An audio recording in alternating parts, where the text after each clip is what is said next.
Welcome to this ECIS conversation today, in which I'll be talking to Christine Matovich and Michael Skillern from CommonTime.Online. I'm Sarah Kupke, Head of Professional Learning at ECIS. A warm welcome to both of you, and thank you so much for taking the time to tell us about the important work of CommonTime.Online. Diversity and equity are crucial to the arts and culture, just as the arts and culture might be argued as being crucial to developing an understanding of diversity and equity. It's my very great pleasure to introduce you to today's guests. Christine Matovich is the founder of CommonTime.Online. As an artist and an educator, she's passionate about the role that the arts play in our schools, communities, and economies.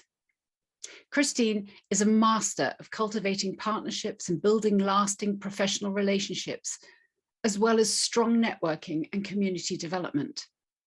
From the United States of America to China, India, and Central Europe, she's worked with artists and art organizations, such as with members of Silk Road, Wu Man, Vienna Boys Choir, the Taranto Opera in Italy, and the Stuttgart State Opera in Germany. Her passion for building teams locally and globally led her to founding CommonTime.Online, about which we will hear more in our conversation. But essentially, CommonTime.Online was created to support teaching artists, educators, learners, and art organizations by connecting them together on one platform with a clear goal of supporting the arts and providing access to arts education for all. Through this innovative platform, she empowers collective visions to realize unlimited possibilities for the arts. Christine Matovich also teaches at the International School of Stuttgart, Sindelfingen campus in southern Germany. Michael Skillern is the Education and Outreach Coordinator at CommonTime.Online, Head of Music at the American Gulf School, a Vic Firth teaching artist and timpanist percussionist with the National Symphony Orchestra of the United Arab Emirates. Michael hails from the United States, and he's performed in solo, chamber, and orchestral concerts around the world, and is an educator who has taught students from preschool to grade 12, as well as university undergraduates across the United States of America and internationally. As the Education and Outreach Coordinator at CommonTime.Online, Michael provides education and development opportunities to bring together an expansive community of artists, educators, learners, and art organizations across the globe. The language of the arts is an international, perhaps universal language, where diversity is valued and inclusion is implicit. In his book, Rebel Ideas, Matthew Syed says, when we're confronted by complexity and the environment is changing at a rapid pace, cognitive diversity is crucial for making wise decisions. Well, in the midst of a pandemic, where better to create a platform for cognitive and demographic diversity than on a global online arts community. So here's the story of CommonTime.Online. Christine and Michael, could you tell us the story of how this came about? And what's the why of CommonTime.Online? What's driven this vision into action? Sarah, thank you so much. We are honored to be here. You've done such a beautiful introduction. I feel I have nothing more to say. No, I'm just kidding. So it really was lovely and eloquent. Sarah, I'm going to start with how CommonTime came into being from idea into action. And that story starts with us together, you and I. And that was seeing that we had to pivot and put all the children online for learning. this was after I'd coordinated, I think, something like 8 outreach programs so that we could take the children to either have interactive performances, live performances with the Stuttgart Opera and their outreach program. And everything went online. Everything went online.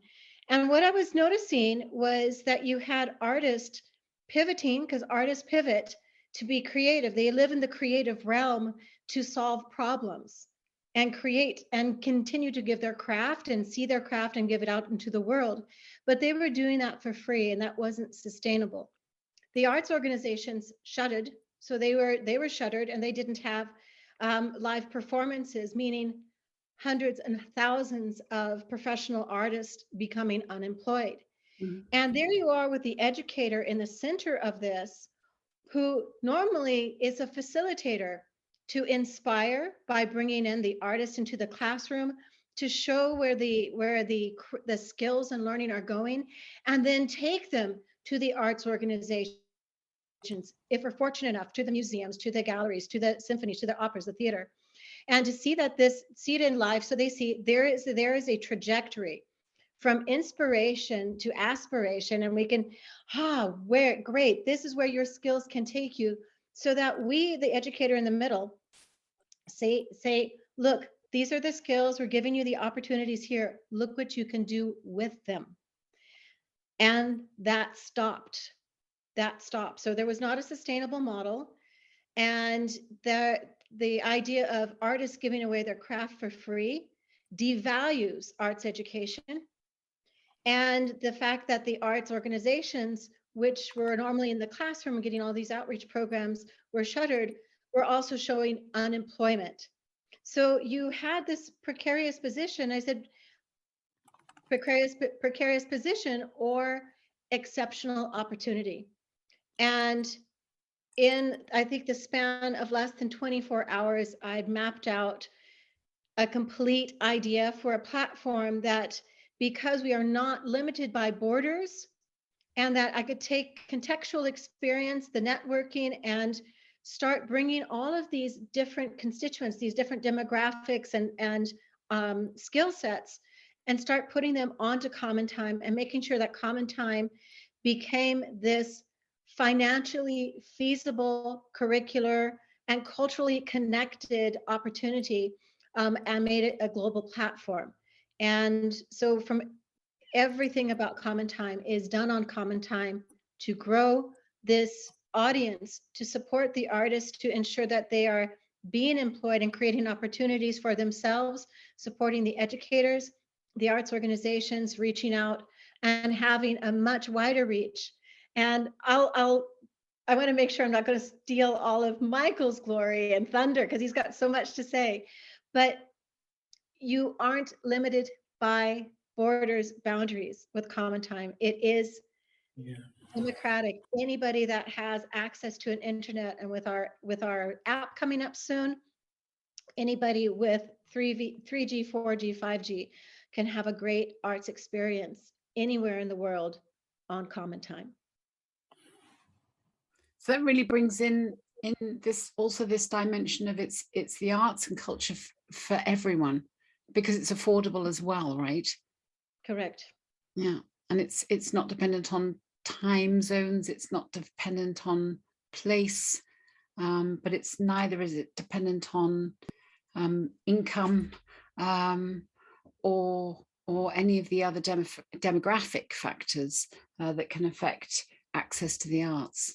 Yeah, fabulous. Thank you so much for explaining that. And I forgot to say at the beginning, as you said, it started with us, as it were, in that we worked in the same school this time last year and for the last couple of years. And so when the pandemic hit, this is where you turned that very difficult situation into an enormous, as you say, an exceptional opportunity. Yeah, thank you so much. So Michael, let's just move over to you a little bit. We now know where it's come from. We've got a context for how this all began, and so it'd be interesting just to hear from you how that plays out in how it works. What the the current situation is. So how does it work online? And tell us a little bit about this outreach and the events that have developed since its foundation. Sure. So when I was listening to you give those last remarks, Sarah, I just started thinking about this idea of, turning lemons into lemonade. And I think that it's a very interesting part of our experience that oftentimes the biggest moments of ingenuity that we've all experienced as a species have come from these times of great need, just like the one that we are still walking through now. And in that is how Common Time was born. We kind of operate on two planes here. The first is the service. At our core nuts and bolts, we are a booking service that serves to connect our stakeholders, that being learners, educators, and arts organizations. And we aim with this service, and I like that word democratic you use, to find a democratic way to connect and allow collaboration between all those different groups of people through some insightful, engaging virtual events and otherwise that are booked with artists and arts organizations across the world, giving unparalleled access to art forms that you may never have heard about. Or you definitely maybe not have seen. And all of this is possible, through this platform. And one of the things that I think is the most impressive is that when you are booking these artists and you are having these performances or these webinars or these clinics or these master classes or these question and answer sessions or these provocations with these world-class professional artists, they're taking place across all of the arts disciplines, whether that be dance, visual art, music, theater, drama, people from all walks of life. I think I counted between 20 and 30 languages represented. We're sitting at around 20 plus countries just for the type of context and the type of global mindedness that we can offer through the artists that are currently working on our platform.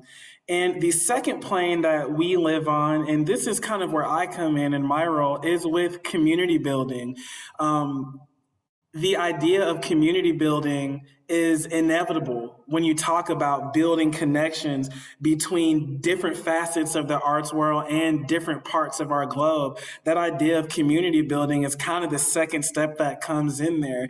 And we work to foster our community by engaging learners with an international approach where we can show them something new or help them concrete something they're already learning from a new perspective, from a person that's a professional in their own right that just lives a different life. And likewise, if you're going to learn about a cultural aspect in one of your classes, why not build community with someone who's living, breathing, eating that culture every day? And that's how we think learners should be engaged. We work to empower artists by giving them a home and a platform to share their art on their own terms, on their own schedule, for amounts of money that they deem appropriate for the art that they're going to share.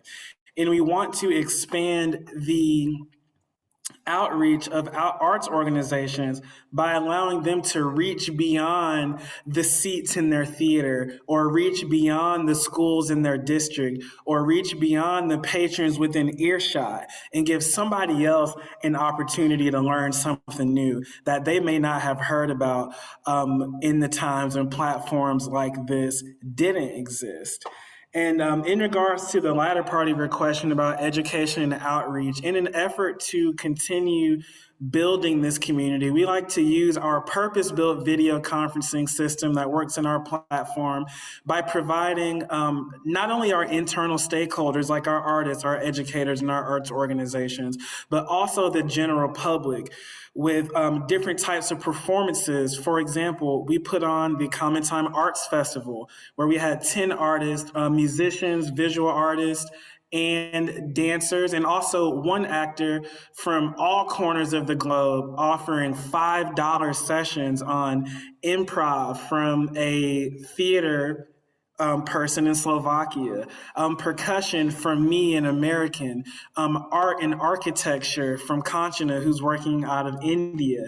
Just these types of experience we like to provide to the public. And on top of that, we provide weekly webinars and interview series, trying to continuously educate our stakeholders in kind of like a professional development type zone. We offer workshops, recitals, just opportunities for people to learn something from someone that's different than them. That idea of community building is very, very important to us, and we like to use that to support international mindedness in a community, that's devoid of an official language or one that is not using an official time zone, kind of removing some of these borders, like Christine said in her earlier comment. Yeah, thank you, Sarah. Absolutely, that's a really, really colourful picture of some of the outcomes, some of the things that are happening, and some of the things that are your intention of how it works. And I just love, both of you have been talking about the, pushing the borders out. And there's a picture going on in my mind of remembering what it was like to be a drama teacher or a theatre studies teacher, where I was constantly thinking, I wish we'd got some local Indian dancers, or I wish we could afford to have a gamelan come in and play in whatever, years gone by. But what you're able to do here is to bring the world into the classroom, or the classroom becomes part of the greater world in a way that, of course, channels like, YouTube or whatever have been able to offer in one sense, but you're making this a live interaction that can happen anywhere in the world. And for students today in schools, let alone the artists themselves, this is a phenomenal opportunity for that kind of networking to become a real relationship with the arts and culture, right? Yeah. We've had some conversations with one another in which you've been able to describe. I mean, this is a short life so far, right?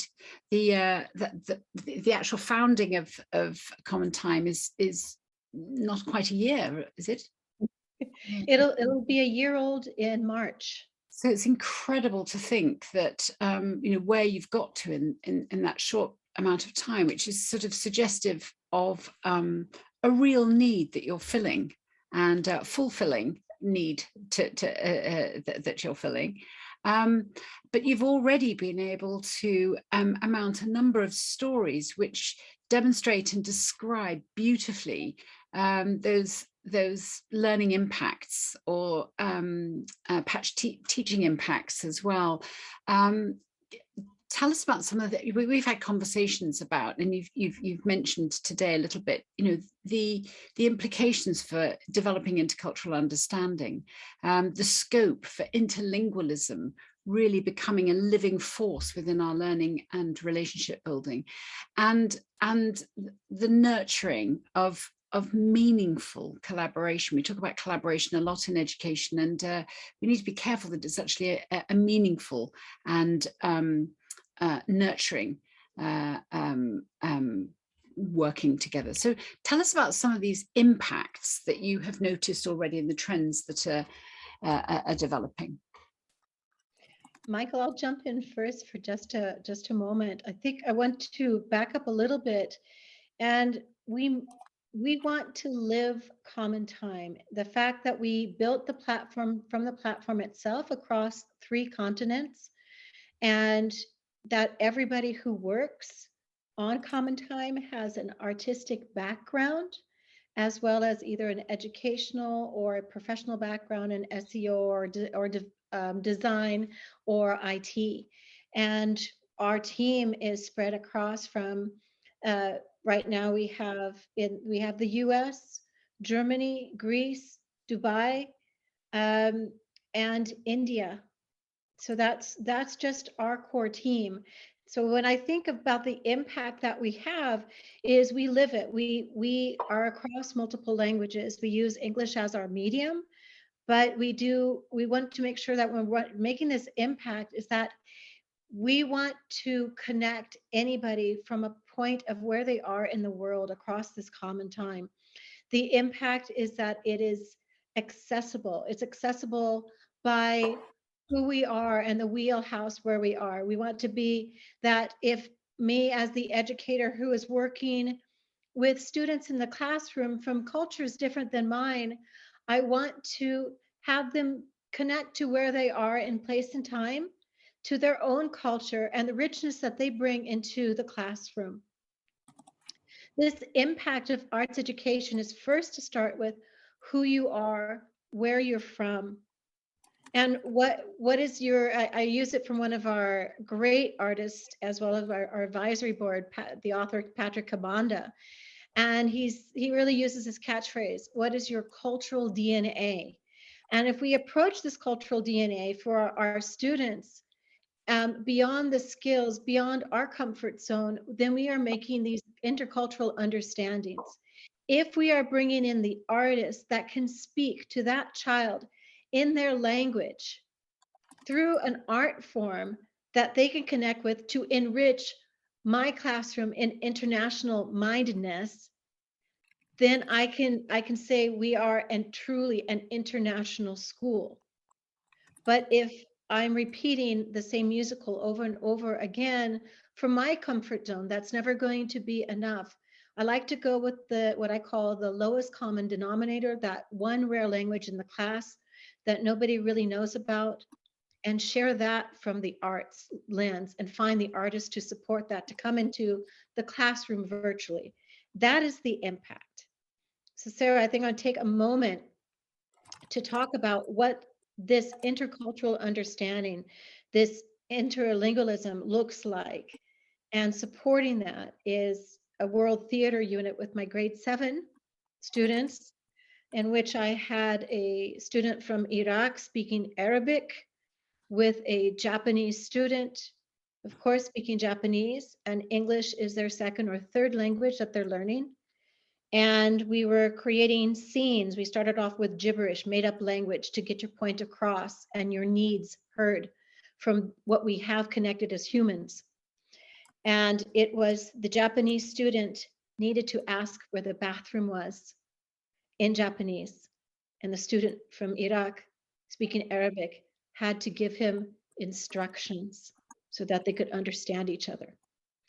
And that is the impact, is that when we foster these connections through and allow the tools or the platform, which is what we're giving right now, we're giving lots and lots of unlimited tools to foster and facilitate for these connections to happen, to make this impact, and to show it transparently through arts education and access to arts experiences.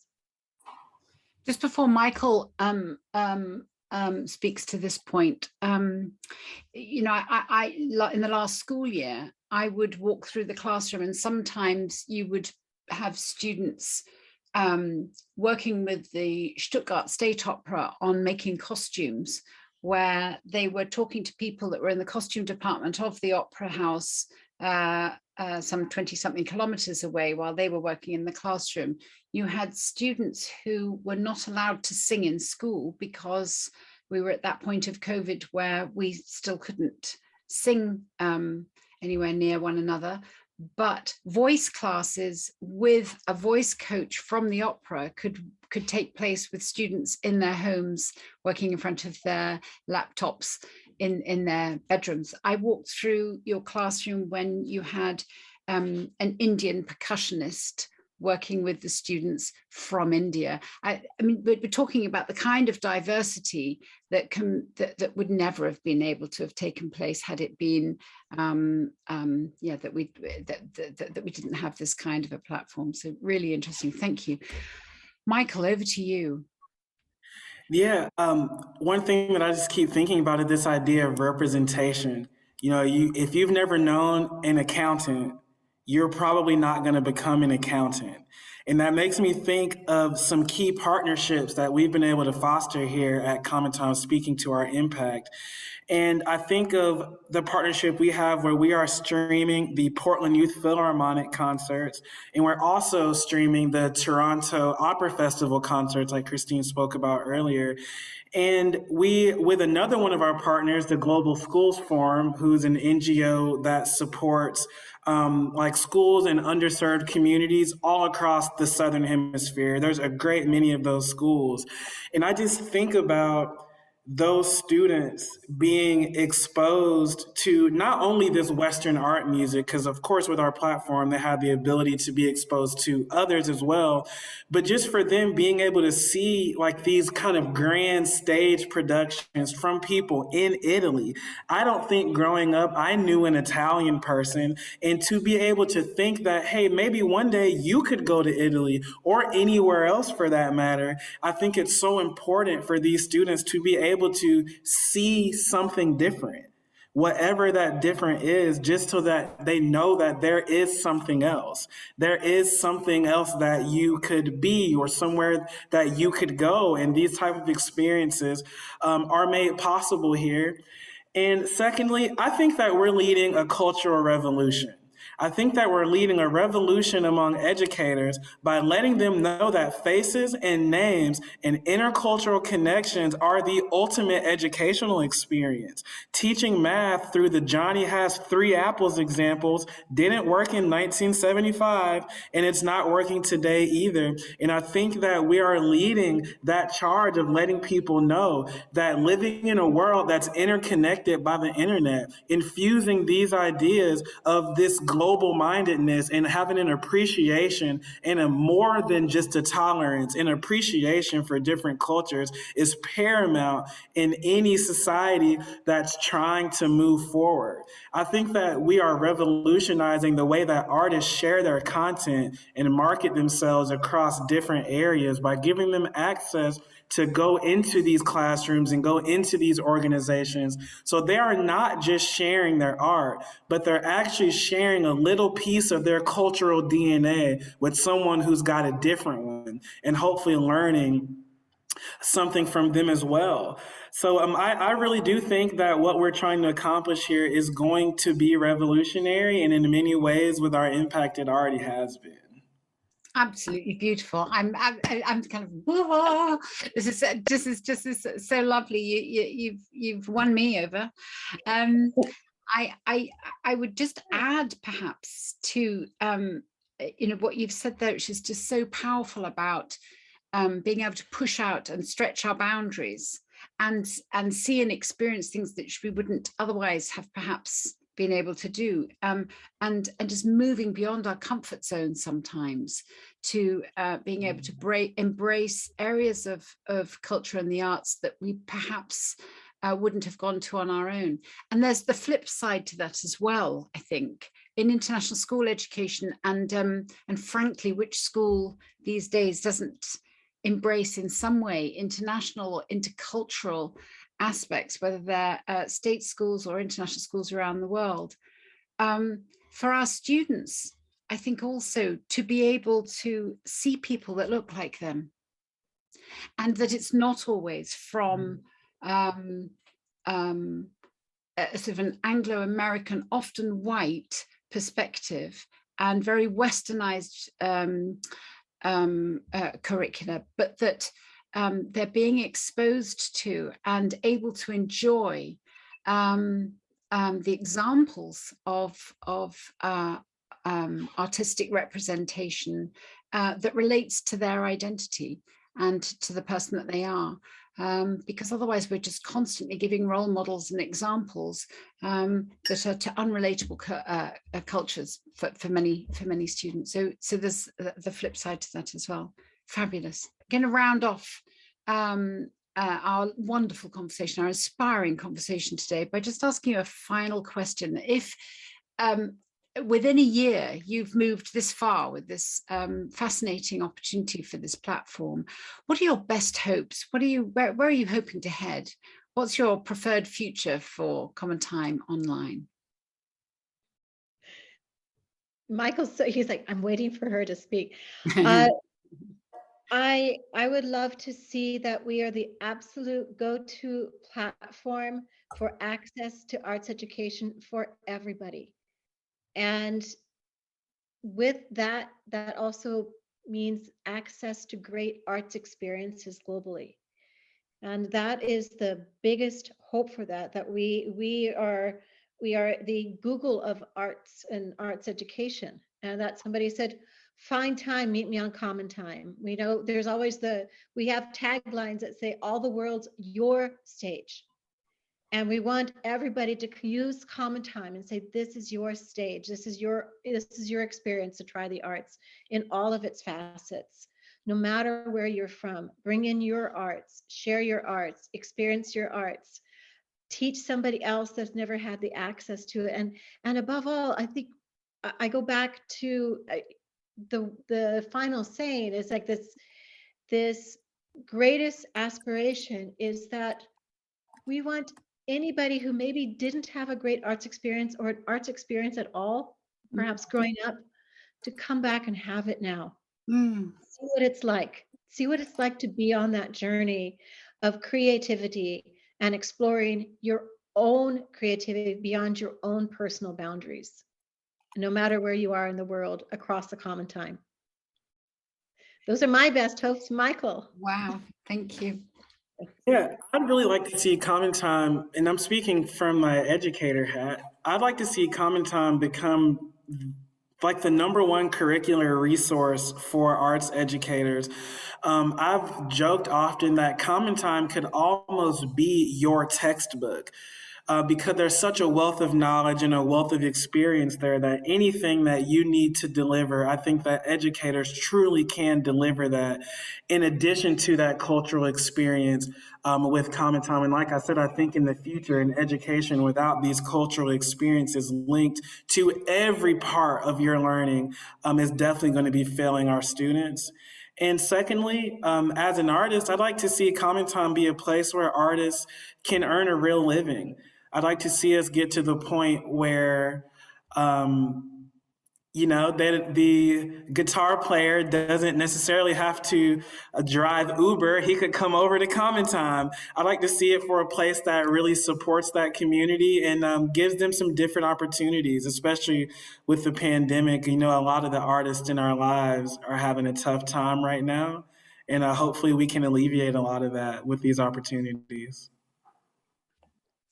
Well, these are great aspirations, and I am extremely grateful to both of you for taking the time to inspire me and us as listeners on this conversation, and I would encourage anybody listening to contact you at Common Time. You're very open to any teachers of the arts or teachers of anything contacting you, as well as artists themselves. And so today I'm going to say a very, very big thank you. I don't think this is our last conversation by any means. We wish you all the very, very best with developing further, and I know we'll be hearing more from you and talking more with you. So to both of you, thank you so very much, Michael Skillern. Thank you, Christine Matovich, and all the very, very best for Common Time. Thank you so much, Sarah. This has been a lovely opportunity, and thank you, ECIS. We love what you do.